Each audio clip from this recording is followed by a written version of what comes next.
활짝 웃으면서 인사 한번 같이 나눠보겠습니다. 이렇게 인사할게요. 먼저 웃으면서 인상 쓰지 마시고 웃으면서 이렇게 인사합시다. 맛있는 성령의 열매를 맺읍시다. 맛있는 성령의 열매를 맺읍시다. 아멘.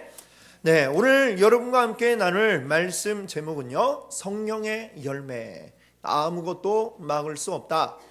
성령의 열매, 아무것도 막을 수 없다. 이 제목으로 또 함께 은혜를 나누고자 합니다. 그동안 우리가 또 여러 주에 걸쳐서 성령의 열매에 대해서 말씀하고 있는 갈라디아서 5장의 그 본문 말씀을 우리가 함께 생각해 보았습니다. 자, 성령의 열매에 대해서 딱 직접적으로 얘기하는 부분은 오늘 우리가 읽은 22절, 23절이지만 그러나 사실은 그걸 얘기하기 위해서 그 앞에 여러 가지 이제 바울이 사전에 이 성령의 열매를 얘기하려고 여러 가지를 이야기하고 있는데 16절을 보시게 되면 거기에 이런 이야기를 해요. 우리 행동을 만들어내는 원인이 두 가지가 있다라는 이야기를 하고 있습니다. 우리 행동은 무엇에 따라서 나오게 되느냐? 두 가지가 있는데 하나는 육체의 욕심을 따르거나 또 하나는 성령을 따르거나 요 두 가지 가운데 하나에 의해서 우리는 행동을 하게 된다. 이렇게 얘기를 하죠. 육체와 성령 가운데 그러면 우리는 무엇을 따라야 할 것인가? 무엇을 따라야 할 것인가? 바울은 이야기하죠. 성령을 따르는 자가 되기를 원한다. 이렇게 얘기합니다.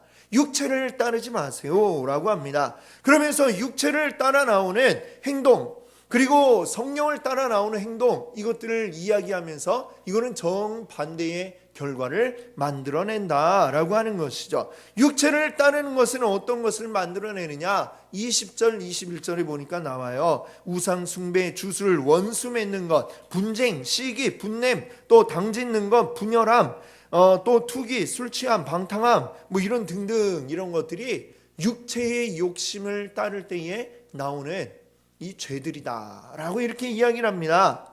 그런 것들 우리가 딱 보아도 이런 게 좋아요? 막 싸우고 맨날 막 다투고 이런 게 좋습니까? 아니죠. 그러니 우리는 마땅히 무엇을 따르도록 해야 되겠습니까? 성령을 따르는 자가 되오라 라고 이야기를 합니다. 그리고 바울은 이야기하기를 성령을 따르면 이 성령님이 우리 안에서 만들어내는 열매를 맺게 된다. 이 얘기를 합니다. 그게 바로 성령의 열매인 것이죠. 자, 그 성령의 열매, 무엇보다도 여러분께 강조해서 말씀드린 게 이게 여러 종류가 있는 게 아니라고 말씀을 드렸어요. 성령의 열매들이라고 안 하고 성령의 열매라고 적혀 있어요. 그렇죠? 성령의 열매는 한 종류입니다. 한 종류. 그런데 그 뒤에 나오는 사랑과 희락과 화평과 오래 참음과 자비와 양성과 충성과 온유와 절제, 이것들은 뭐냐? 그 하나의 열매가 내는 9가지의 맛이다. 이렇게 말씀을 드렸습니다. 자, 다시 한번 우리 기억하면서 한번 22절, 23절을 한번 볼까요? 그 맛이 어떤 맛이 나느냐? 한번 읽어봅시다. 오직 성령의 열매는 사랑과 희락과 화평과 오래 참음과 자비와 양성과 충성과 온유와 절제니. 여기까지 읽겠습니다. 이 9가지 맛은 본래 무엇이냐? 하나님의 성품이다. 이런 말씀을 또 드렸습니다. 성령님이 우리 안에 오셔서 우리 안에 변화를 만들어내시고 그에 따라 우리가 바뀌어지는데 무엇을 닮아가게 바뀌어지느냐? 하나님을 닮아가도록 바뀌어진다는 것이죠. 그래서 하나님이 가지고 계신 그 성품들, 이 9가지 성품을 닮아가서 나는 성령의 열매를 맺게 되는 것이고 이 9가지의 맛을 내 삶을 통해 낼 수 있게 된다라고 이렇게 이야기를 합니다. 그런데 우리 사람마다 다 차이가 조금씩 있어요. 각자 자라온 환경이 다르고 각자 가지고 있는 성격도 다르고 또 우리 개성도 다르고 그렇잖아요. 그렇기 때문에 모든 사람이 다 획일적으로 똑같은 맛을 내지는 않을 겁니다. 그렇죠? 이 9가지 맛이 우리에게서 나야 되는데 어떤 사람은 사랑이 좀 이렇게 올라가 있고 화평은 좀 내려가 있고 뭐 이렇게 뭐가 좀 올라가고 내려가고 이렇게 레벨을 딱 똑같이 맞추는 게 아니라 조금씩 차이가 있단 말이죠. 또 어떤 사람은 이 정도는 나고 또 어떤 사람은 이 정도 맛이 나고 여러 가지 차이가 있을 것입니다. 그런 차이는 사실 자연스러운 거예요. 예. 왜냐하면 우리가 다 다르니까요. 사람마다 하나님이 각각 고유한, 우리 모든 사람에게는 다 똑같지 않죠. 우리의 지문도 어때요? 우리 지문도 이 세상에 60억 인구가 있는데 이 지문이 다 달라요. 요즘은 또 무엇을 가지고 이렇게 그 본인인지 판단을 하나요? 홍채인식, 그렇죠? 예, 홍채인식을 하면 이 홍채라고 하는 것도 눈에 있는 작은 심핏줄 같은 것들이 우리 눈에 보이지 않지만 그런 게 있는데, 이런 것들이 나타내는 배열도 역시 어때요? 사람마다 다 다르다고 그래요. 우리 겉으로 드러나는 것만 다른 게 아니라 우리 속도 다 다릅니다. 그렇죠? 그러니 모든 사람이 다 똑같은 맛을 낸다는 것은 애초에 불가능하죠. 그리고 하나님도 그런 똑같은 걸 원하지 않으세요. 하나님은 사람을 로봇으로 만든 게 아니시다라고 하는 것입니다. 우리 사람들은 로봇이 아니에요. 로봇은 뭐예요? 프로그램 된 대로 그렇게 알아서 행동하는 게 로봇이죠. 우리는 로봇이 아닙니다. 하나님이 우리에게 자유의지라는 것을 주셨어요. 그 의지를 가지고 하나님이 원하시는 건 이 의지로 내가 잘 찾아보고 알아보니 하나님을 따르는 게 나에게 가장 좋구나. 이걸 내 의지로 결단을 해가지고 하나님을 믿고 따르는 것, 이것을 하나님은 원하신다라고 하는 것이죠. 그래서 우리 사람에게는 이런 자유의지라는 게 있고 그 각 사람마다 전부 다 똑같을 수가 없고 다를 수밖에 없어요. 그래서 이 9가지 맛은 각각의 조금씩 차이가 있고 그 차이들이 만들어내는 고유한 그 사람만의 맛이 있을 겁니다. 그러나 그럼에도 불구하고 우리가 또 기억해야 할 것은 뭐예요? 이 9가지 가운데 근데 어떤 것은 아예 포기해버리고 빼버리고 이러면 된다 안 된다? 예, 안 된다라는 것을 말씀을 드렸습니다. 왜? 이 9가지가 다 갖추어져 있을 때 그때의 성령의 열매는 제대로 된 맛을 낼 수가 있는 것이죠.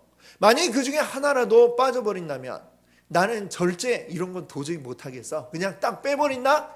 그러면 이것은 성령의 열매, 온전한 성령의 열매다, 이렇게 말할 수가 없는 것이죠. 그거는 잘못된 상한 열매, 먹을 수 없는, 맛을 볼 수 없는 그러한 열매가 되고 맙니다. 그래서 내가 좀 약한 게 있다 할지라도 어떤 것이든지 포기하지 않고 9가지 맛을 다 고루내시는 그런 여러분들 되시기를 바랍니다. 아멘. 자, 이제 그 성령의 열매가 내는 9가지 맛에 대해서는 우리가 하나하나 다 살펴보았습니다. 바울은 근데 그 9가지 맛을 쭉 이야기하고 나서 그 다음에 이런 말을 덧붙였어요. 23절 뒤에 뭐라고 했느냐? 이 같은 것을 어떤 법이 없다고요? 금지할 법이 없느니라. 이 같은 것들, 성령의 열매, 그리고 그 열매가 가지고 있는 9가지의 맛, 이런 것들을 금지할 것은 이 세상에 없다라는 말을 하고 있습니다. 여기서 이 법이라고 하는 것은 사실 율법을 의미하고 있는데, 자, 이 말이 과연 무슨 의미일까? 한번 이렇게 좀 생각을 해보면 쉽게 이해가 되실 것 같아요. 예나 지금이나 사교육 시장은 굉장히 뜨겁죠. 그렇죠? 예. 아이들 공부를 시켜서 좋은 대학 보내기 위해서 사교육을 하는데, 사실 뭐 한때 우리 50화국 때, 그렇죠? 50 때 그때는 과외 또는 뭐 학원 이런 게 일체 금지가 되었던 시절이 있었습니다. 자, 그걸 금지시켰다는 얘기는 반대로 얘기하면 뭐예요? 그 이전에 그만큼 그 옛날에도 70년대에도 사교육의 열기가 굉장히 뜨거웠었다라는 거를 뭐 얘기해 주는 것이죠. 결국엔 그게 뭐 지금은 다시 완전히 다 이제 부활이 되어서 사교육 시장이 굉장히 어마어마한 규모로 성장을 했는데요. 자, 근데 이 사교육 시장에 최고의 정점에 있는 사람들이 있습니다. 누구일까요? 그는 이제 누구냐면 인기 강사, 인기 선생님이 그 최고 정점에 있는데, 이 모든 선생님들 가운데 가장 1등을 요즘에 이런 말로 부르더라고요. 일타 선생님. 들어보셨나요? 선생님들 가운데도 제일 잘 나가는 그런 선생님을 일타 선생님이라고 부릅니다. 자, 그분들은 강의를 하면은 막 들으면은 처음부터 끝까지 졸릴 새가 없이 계속해서 재미있게 강의를 하고요. 그리고 콕콕 시험에 나올 것만 콕콕 집어줘가지고 듣기만 하면 막 성적이 올라가는 이런 선생님들이 있다고 그래요. 이런 선생님을 우리가 일타 선생님이라고 하는데, 그러니까 그 일타 선생님들은 굉장히 인기가 많겠죠. 얼마나 인기가 많고 그 인기 때문에 돈을 많이 버느냐 하면, 우리나라 최고로 잘 나가는 선생님의 연 수입이 수백억 정도 된다고 그래요. 그렇죠? 수백억이면 보통 규모가 아니죠. 이거는 하나의 기업체를 넘어서는 그런 아주 수입을 올리고 있는데, 정말 그 기업체라는 말이 맞을 정도로 이 선생님이 혼자 하는 게 아니에요. 이 강의를 하기 위해서 그 선생님을 늘 태워주는 운전기사, 또 교재를 연구하는 교재 연구자가 있고, 또 강의에 써먹을 수 있는 재미있는 말들을 찾아가지고 알려주는 유머 연구자가 또 따로 있고, 또 강의를 지켜보면서 뭐가 문제가 있나, 잘 되고 있나 늘 모니터하는, 또는 댓글들을 이렇게 또 모니터하는 그런 사람들이 또 다 따로따로 여러 분야별로 사람을 두고서 그 강의를 진행을 하고 있다라는 이야기를 들었습니다. 요즘은 이 일타 선생님들이 뭐 이렇게 학원에서만 강의를 하는 게 아니라 요즘은 뭘로 이제 많이 해요? 인터넷으로 강의를 많이 합니다. 그래서 사실은 옛날에 뭐 서울에 있는 그 선생님 강의를 부산 사는 사람 들을 수 없잖아요. 요즘은 근데 누구라도, 어디에 사는 누구라도 수강료만 지불을 하면 그 일타 선생님의 강의를 들을 수 있게 되었습니다. 자, 근데 제가 제가 고등학교 다니던 그 시절에는 그런 게 없었죠. 옛날 사람이라 그런 게 없었어요. 그래서 그때는 이제 그 서울에도 학원이 이렇게 뭐 요즘처럼 많이 있는 게 아니고, 그때 노량진에 가면, 지금도 학원에 거의 많은 그 노량진인데, 그때에도 노량진에 가면 아주 유명한 단과 학원이 2개가 있었습니다. J학원과 H학원이 있었어요. 자, 근데 그 학원을 다니기 위해서는 월말에 수강 신청을 받는 그 딱 날이 있습니다. 거기에 자기가 듣고 싶은 선생님 강의를 신청을 하고 이제 수강료를 내면은 그 강의를 들을 수가 있었죠. 근데 그 신청받는 그 날 아침이 되면 학원 앞이 그냥 난리가 났어요. 전부 다 막 사람들이 다 몰려와가지고 자기가 원하는 선생님 강의를 듣기 위해서 줄을 엄청나게 길게 서 있는 그런 풍경을 볼 수가 있었습니다.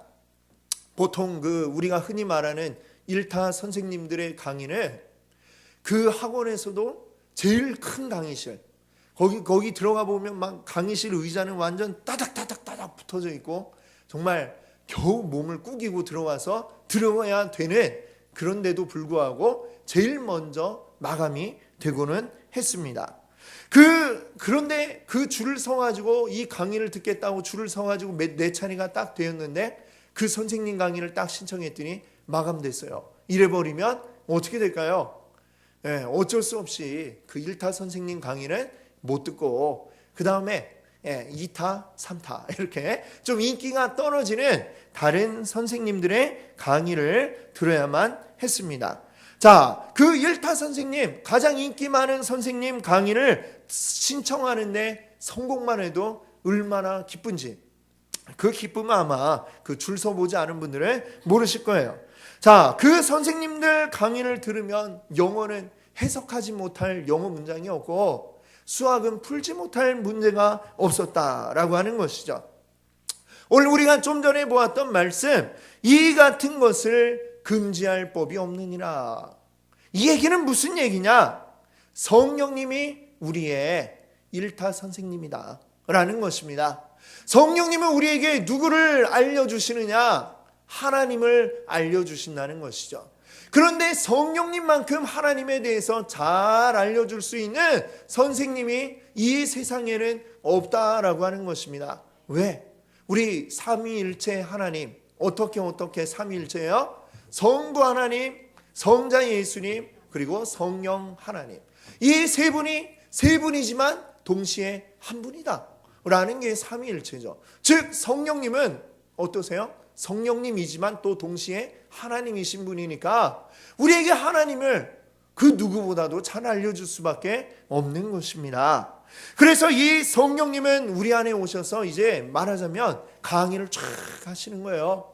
하나님을 닮아가야 되는데 하나님 닮으려면 뭘 해야 되느냐? 9가지. 사랑과 희락과 화평과 오래 참음과 자비와 양성과 충성과 온유와 절제, 이거를 해야 된다. 어떻게? 하면서 쫙 우리에게 가장 잘 알려주시는 분이 바로 우리 성령님이다. 그래서 성령님이 우리 안에 와 계시면 우리는 어때요? 하나님을 모를 수가 없다라고 하는 것입니다. 성령님만 우리 안에 와 계시면 우리가 성령님의 그 강의를 수강 신청하는데 성공만 한다면 우리는 하나님을 모를 수 없고 반드시 알 수밖에 없다라고 하는 것이죠. 그것을 이야기한 게 바로 이 얘기예요. 무슨 얘기예요? 이 같은 것을 금지할 법이 없느니라. 성령의 열매를 맺는 것을 막을 방법이 없다. 성령님이 우리 안에 와 계시면 이라고 말씀하고 있는 것입니다. 자, 그러나 우리가 알아야 될 게 있습니다. 주의사항, 유사품에 주의하세요. 이런 말 많이 들어보셨죠? 유사품에 주의하세요. 일타 선생님이 있으면 일타 선생님이 되지 못한 또 그 밑에 여러 선생님들이 있는 것이죠. 그 자리를 꿈꾸지만 그 자리에 올라가지 못한 많은 선생님들이 있습니다. 그 선생님들의 강의와 일타 선생님의 강의는 같을 수가 없겠죠. 같을 수가 없는 것입니다. 자, 유사한 것이 있지만 그 듣는다고 해서 다 똑같은 효과를 누릴 수 없다라고 하는 것입니다. 성령님이 우리 안에 오셔서 알려주시는 이 성령의 열매를 우리가 맺어야 되는데 성령님 말고 비스무리한 뭔가 다른 걸 통해 같은 효과를 누리려고 한다면 우리는 그 효과를 누릴 수 없다라고 하는 것입니다. 자, 그 비슷한 우리 일타 선생님인 성령님을 흉내내는 게 있는데 그게 무엇이냐? 그것은 율법이라고 하는 것이죠. 율법. 좀 전에 말씀드린 것처럼 이 율법은 얼핏 보면 비슷할 수가 있어요. 성경에도 율법이 나와 있잖아요. 그렇죠? 그런데 율법은 어떤 것을 하라고 하고 어떤 것을 하면 안 된다고 그러고 우리의 행동을 뭔가 바꾸게 만드는 것 같아요. 아, 그래, 그걸 잘 따르면 되겠네. 그걸 잘 따르면 어느새 내 행동이 좀 바뀌어진 것 같고 변화가 있는 것처럼 느껴집니다. 느껴진다고 그랬어요. 변화된 게 아니라 뭔가 된 것 같이 느껴져요. 그 느낌 때문에 우리는 율법을 잘 지킴으로써 내가 뭔가 하나님을 닮아가고 있는 것 같아 라고 생각을 하게 된다는 것이죠. 근데 그것은 사실이 아니라 착각이다 라고 하는 것입니다. 하나님이 율법을 주셨어요. 그러나 이 율법을 주실 때 너희들이 이걸 잘 지키면 나를 닮을 수 있어? 그래가지고 주신 게 아니다 라고 하는 것입니다. 하나님이 이 율법을 주실 때 애초에 목적이 다른 것이었다라고 성경은 이야기합니다. 그 목적이 무엇이냐? 로마서 3장 20절 이렇게 말씀하고 있어요. 자, 같이 한번 읽어볼까요? 그러므로 율법의 행위로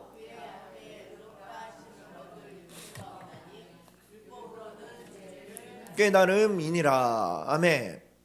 율법 가지고는 우리가 의로워질 수 없대요. 하나님을 닮을 수 없대요. 자, 왜냐? 율법은 원래 무슨 목적이냐? 뭐라 그래요? 죄를 깨닫기 위한 목적으로 율법을 만드셨다라고 이야기하고 있습니다. 여러분, 이 율법을 열심히 잘 지키면 잘 지킬수록 뭘 깨닫게 되느냐? 아, 나는 죄인이구나 라는 것을 깨달을 수밖에 없다라고 하는 것입니다. 성경에 하나님이 율법 가운데 가장 대표적인 게 뭐예요? 십계명이 있죠. 십계명 하라는 거 있고 하지 말라는 거 있어요. 잘 지키면 되겠네 생각할지 모르지만 그걸 잘 지키는 게 정말 쉬울까요? 뭐 딱 하나만 예로 들면 10계명 가운데 10번째 10번째는 뭐냐면 내 이웃의 것을 탐내지 말라라고 그랬어요. 근데 탐낸다는 거, 이웃의 것을 탐낸다는 거, 이것은 무엇입니까? 행동인가요? 마음이죠. 내 마음에 일어나는 어떤 현상이에요. 내 마음에 탐심이라고 하는 건 내가 저거 욕심내야지 한다고 내 마음에 욕심이 생기는 게 아니라 어느 한순간에 우와 갖고 싶어 라는 마음이 내 마음에 팍 꽂히는 거죠. 그렇죠?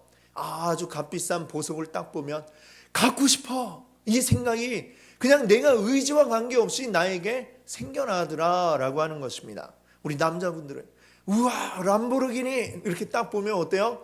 나도 한번 타보고 싶다, 몰아보고 싶다, 가져보고 싶다 이런 마음이 탁 어느 한순간에 생겨나죠. 그걸 뭐라고 부르는 거예요? 탐심. 그걸 탐내는 마음이라고 성경은 이야기해요. 그럼 이 탐심을 내가 말하자면 조절을 할 수가 있나요? 그걸 욕심을 내도 그걸 훔치지 않는 것 뭐 이런 정도까지는 할 수 있겠죠. 그런데 그 마음이 생기는 거를 내가 어떻게 막아요? 욕심내지 말아야지 하면은 욕심이 사라집니까? 이거는 내 마음에 그냥 자동으로 자연스럽게 툭툭 떠오르는 생각들이에요. 그걸 내가 제어할 방법이 없다는 것이죠. 그러면 십계명만 잘 들여다봐도 내가 율법을 잘 지킬 수 있어요, 없어요? 지킬 수 없다는 게 결론으로 나오게 됩니다. 율법을 하나하나 하라는 거 다 지키면 되지 라고 생각할지 모르지만 놀랍게도 예수님은 야 하라는 거 한다는 게 전부가 아니야. 예를 들면 살인하지 말라. 그거 가지고 예수님 뭐라고 설명하셨어요? 사람 직접 죽이지만 않으면 이 율법을 지킨 게 아니고 네 친구 보고 야 이 바보야 욕을 해도 욕만 해도 그 친구 죽인 것과 다름이 없다라고 얘기를 하셨어요. 그러면 우리 가운데 누가 율법대로 살아서 하나님 닮아갈 수 있다면 우리 가운데 누가 하나님을 닮을 수 있겠습니까? 친구에게 욕 한 번도 안 해본 사람 아마 여기 한 분도 안 계실 겁니다. 우리는 모두가 다 죄인일 수밖에 없는 거예요. 율법은 그래서 우리로 하여금 어떻게 만든다고요? 내가 죄인인 거를 깨닫게 하려고 이 율법을 주셨다라는 거예요. 율법의 용도 자체가 아예 완전히 다른 거예요. 율법은 우리를 의롭게 만들어주는 게 아니고 내가 죄인이라는 어찌할 수 없구나 내 힘으로 아무리 노력해도 내가 의로워질 수 없구나라는 것을 깨닫게 하고자 이 율법을 우리에게 주셨다는 것입니다. 그런데 자 이것을 바울도 그러니까 이렇게 얘기해요. 그런데 어떤 사람들은 이 율법에 목을 매고 있다는 거예요. 누가? 유대인 같은 사람들이 유대인들은 율법 잘 지켜서 우리가 그래서 하나님의 백성이고 하나님의 사랑받는 자다. 나는 하나님 닮아가고 있다. 나는 의롭다라고 이렇게 유대인들은 이야기를 하지 않습니까? 그것이 매우 큰 착각이다라고 바울은 이야기하는 거예요. 그것은 뭐냐?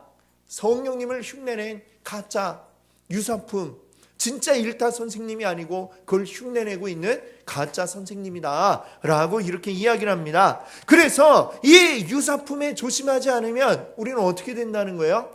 유사품에 속으면 나중에 시험을 제대로 일타 선생님의 강의를 들은 것처럼 볼 수가 없다는 것이죠. 그래서 바울은 로마서 8장 이전에 이렇게 얘기합니다. 진짜 일타 선생님인 성령님과 유사품인 율법을 대조해서 이렇게 보여주는데요. 같이 한번 읽어보겠습니다. 이는 예수 안에 있는 생명의 성령의 법이 죄와 사망의 법에서 너를 해방하였음이라. 아멘.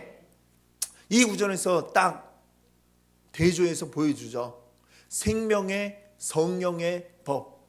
성령의 법은 무엇이냐? 우리를 생명에 이르게 하는 법이다 라고 이야기합니다. 그러나 그 반대로 우리를 위해 유사품인 율법은 무엇이냐? 죄와 사망의 법이라고 했습니다. 이 율법은 우리가 죄인이라고 우리를 정죄하는 역할을 하는 거예요. 그 율법에 얽매여 있는 사람은 늘 나는 죄인이다, 나는 죽을 수밖에 없는 자다 라는 그 죄책에 시달릴 수밖에 없다는 것입니다. 그래서 우리 성령님을 따르는 사람들은 더 이상 죄와 사망의 법에 얽매여 있는 것이 아니라 무엇을 누리게 되는 거예요? 생명을 누리게 되고 그리고 우리는 하나님을 닮아가게 된다라고 이렇게 말씀하고 있습니다.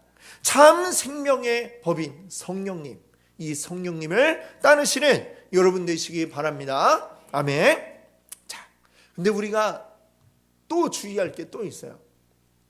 1타 선생님 강의를 우리가 수강 신청을 해서 들었다고 합시다. 그 선생님 강의만 들으면 다 수능 만점 받나요? 아니죠. 너무나 놀라운 사실은 선생님 강의를 들을 때는 너무나 쉽고 다 이해가 되는 것 같아요. 저도 고등학교 때 학원에서 막 강의를 들으니까 우와, 미분이 이렇게 쉬웠나, 적분이 이렇게 쉬웠나, 예, 학원에서 들으면 못 풀 문제가 없을 것 같아요. 근데 돌아와서 집에서 학교에서 시험 볼 때 시험지를 딱 앞에 두면 어때요? 도대체 이게 무슨 어떻게 하라는 건지 알 수가 없어요. 미분 적분은 그래서 풀지도 못하고 그냥 조금 끈적거리보다 에라 모르겠다 1번으로 찍든지 2번으로 찍든지, 예, 주관식일 경우엔 뭐죠? 예, 0 또는 1 아니면 마이너스 1 가운데 마음에 드는 걸로 그냥 아무나 적고, 예, 그랬던 기억이 있습니다. 여러분, 아무리 1타 선생님의 강의라 하더라도 그것이 듣기만 한다고 해서 다 내게 되는 게 아니라고 하는 사실이죠. 여러분, 그 강의가 내게 들으면 어떻게 해야 되겠어요? 강의만 들으면 안 되고 강의를 들은 다음에 이해한 것을 잊어버리기 전에 어떻게 돼요? 비슷한 문제를 풀어보고, 그래가지고 풀 수 있는지 확인해보고, 또 다른 유형의 문제도 또 더 풀어보고, 여러 가지로 내가 노력을 하지 않으면은 그 선생님 강의는 그냥 조금 지나면 다 사라져버리고 나는 여전히 그걸 모르는 상태에 머물러 있을 수밖에 없다라고 하는 것입니다. 여러분, 그래서 선생님들이 강의를 한 다음에 또 학교에서 선생님들이 가르친 다음에 뭐 합니까? 숙제를 내주죠. 숙제 내주는 이유가 뭐예요? 학생들 괴롭히려고 내주는 걸까요? 그게 아니라 지금 이것만 듣고 나면 네 머릿속에 싹 들어온 것 같다가 금세 사라져버리니까 이걸 네 머리에 완전히 집어넣어라. 그걸 넣기 위해서 우리에게 숙제라는 것을 내주는 것이죠. 자, 오늘 24절 말씀은 우리 선생님인 성령님이 우리에게 내주는 숙제라고 할 수가 있습니다. 자, 성령의 열매, 이런 것들, 이런 건데, 이거 맺으려면 이 숙제를 해라. 숙제는 뭘까요? 같이 한번 읽어보겠습니다. 그리스도 예수의 사람들은 육체와 함께 그 정욕과 탐심을 십자가에 못 박았느니라. 아멘. 이걸 해야 되는 게 우리의 숙제입니다. 이 숙제를 잘 해야 성령님의 강의를 우리에게 완전히 흡수해가지고 내 걸로 만들어가지고 그 다음에 성령의 열매라는 것을 맺을 수 있다는 것이죠. 성령으로 살기 원하는 사람은, 그래서 하나님을 닮아가며 성령의 열매를 맺으며 살기 원하는 사람들은 어떻게 해야 된다고 그래요? 정욕과 탐심을 육체와 함께 십자가에 땅땅땅 못을 박아라, 이렇게 말씀하고 있습니다. 정욕과 탐심, 이런 것들은 육체를 따르는 사람들에게 나오는 전형적인 모습이라고 할 수가 있습니다. 육체의 욕심을 따라 살기 원하는 사람들은 정욕이 생겨나고 그리고 탐심이 생겨나게 되는 것입니다. 그러니 육체가 아닌 성령을 따라 살기 원하는 사람들은 어떻게 해야 된다는 거예요? 내 안에 있는 정욕과 탐심, 이것들을 어떻게 해요? 십자가에 못 박으라고 했어요. 십자가에 못 박는다는 게 무슨 의미입니까? 한마디로 얘기하면 죽여버린다는 것이죠. 내 안에 정욕이 자리하지 못하도록 들어오면 멱살 잡고 죽여버려라, 이 말씀하고 있습니다. 야, 좀 약간 섬뜩하죠. 어쨌거나 정욕이 내 안에 자리 잡지 못하게, 탐심이 내 안에 자리 잡지 못하게 들어오면 내쫓고 다시는 들어올 수 없도록 그 자리를 비워놓지 말아라 라고 이야기하는 것입니다. 내 안에 있는 모든 욕망, 나의 욕심, 이것들을 십자가에 못 박는 마음이 나에게 없으면 성령의 열매는 결코 맺혀질 수가 없습니다. 그래서 예수님도 마태복음 6장 24절에 이렇게 말씀을 하셨죠. 한 사람이 두 주인을 섬기지 못할 것이니. 한 사람이 두 주인을 섬기지 못한대요. 육체를 따르거나 성령을 따르거나 둘 중에 하나만 가능하지, 육체도 따르고 성령도 따르고 그 두 가지를 함께 할 수 없는 게 우리 사람이다 라고 말씀하고 있습니다. 그렇다면 둘 중에 하나를 택해야 하는 것이죠. 육체를 따르겠는가 성령을 따르겠는가, 둘 중에 하나인데 둘 중에 무엇을 따르는 게 우리에게 유익하다고 바울이 쭉 이야기를 하셨어요. 성령을 따르는 게 우리에게 유익이다. 그러니 성령을 따르시고, 성령을 따르기 위해 정욕과 탐심을 못 박아버리고 그렇게 해서 성령의 열매 맺어라 라고 말씀하고 있는 줄 믿습니다. 우리 영원한 것을 위하여 선택하는 자가 지혜로운 자인 줄 믿습니다. 우리 육체는 이 세상 가운데 잠깐 있다 사라질, 길어봐야 100년, 더 길어봐야 120년, 넘기기 어려운 게 우리의 육체이죠. 우리 육체를 따르는 것은 그 유통기한이 이미 정해져 있습니다. 유통기한이 계속 다가오고 있습니다. 그러나 우리 성령을 따르는 것은, 성령을 따라 우리에게 주어지는 것에는 유통기한이 없습니다. 영원토록 우리에게 주어질 것, 잠깐 있다 사라질 게 아닌 영원한 것을 위해 투자하는 사람이 지혜로운 자인 줄 믿습니다. 아멘. 우리 성령님은 우리에게 바로 이 영원한 것의 가치를 알려주십니다. 그리고 이 영원한 것을 우리에게 주실 분 여호와 하나님을 우리에게 알려주고 계십니다. 그리고 우리로 하여금 그 하나님을 닮아가게 하시고 그 영원에 이르도록 우리를 이끌어주는 분인 줄 믿습니다. 그리고 그 성령님의 그 모든 인도하심을 따라갈 때 우리는 하나님을 닮아가게 되고, 그 결과로 우리는 성령의 열매를 맺게 되고, 그 성령의 열매가 가지고 있는 9가지 맛들을 우리는 우리의 삶으로, 우리의 행동으로 나타내 보일 수 있게 될 것입니다. 그래서 우리는 어떻게 해야 되느냐? 우리 안에, 여러분 안에 성령이 와 계신 것을 여러분들 믿으십니까? 우리가 하나님을, 그리고 예수 그리스도를 우리의 구주로 고백할 때에 이미 성령님은 우리 안에 와 계십니다. 여러분은 성령님의 그 강의에 이미 수강 신청을 하셨어요. 다 되어 있습니다. 이제 그것을 잘 듣기만 하시면 돼요. 성령님이 오늘 우리에게 하시는 말씀에 귀를 기울이십시오. 내 마음속에 하시는 그 말씀, 음성에 귀를 기울이고, 그것은 매우 작아요. 우리가 주의를 기울이지 않으면 들리지 않습니다. 이 세상에 수많은 소음들에 묻혀 있어요. 그 음성에 귀를 기울이십시오. 성령님이 오늘 우리에게 요구하시는 것들, 내가 기도하며 묵상하며 하나님을 생각할 때 성령님은 깨닫게 하실 것이고 알려주실 것입니다. 그것을 따라가시는 여러분 되시기 바랍니다. 그래서 여러분들 삶에 온전히 성령의 열매를 맺으시는 여러분 되시기를 바랍니다. 아멘.